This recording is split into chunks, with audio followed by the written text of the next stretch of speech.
Police misconduct records would be available to the public if Governor Andrew Cuomo signs a bill passed by the New York State Legislature yesterday. The governor said he would do so. A decades-old law has protected the information, but the death of George Floyd fueled legislation to change that.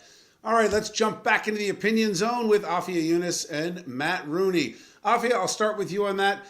Do you see this as a positive step, or is it a dangerous step that could expose some cops to danger? I mean, it's a great step to expose cops for, what's happening behind the blue wall that we don't know. Banning chokeholds and requiring, records to be public. I think this is everything in the right direction. And in the words of Ronald Reagan, tear down that blue wall.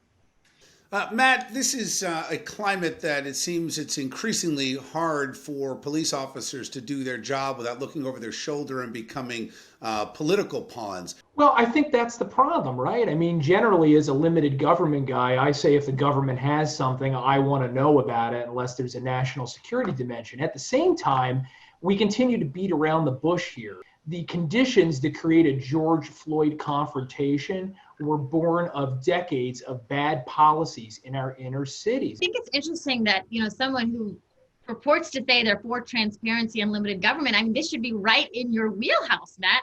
I mean, we're asking for nothing less than transparency. I mean, we as taxpayers pay the police officers and department salary, and court records are public. So why can't we ask for transparency in the department that we fund? And it's only going to bring more safety to cops, which I think is really important for them as well. Matt, to that point, across the Hudson in New Jersey, the Attorney General is now releasing cop names where there was force involved and no charges at all, even if they follow procedure. That's exactly the thing. I mean, put it in the medical context. Obviously, you want to know if your doctor has ever been proven to participate in medical malpractice. But at any given hospital, you know how many claims they get on a daily basis that are completely fruitless and without merit. So again, I'm not saying there shouldn't be a mechanism where the public can access this information, but to treat it as if it's going to be some kind of panacea that's going to solve the problem and enable us to avoid these George Floyd kind of situations,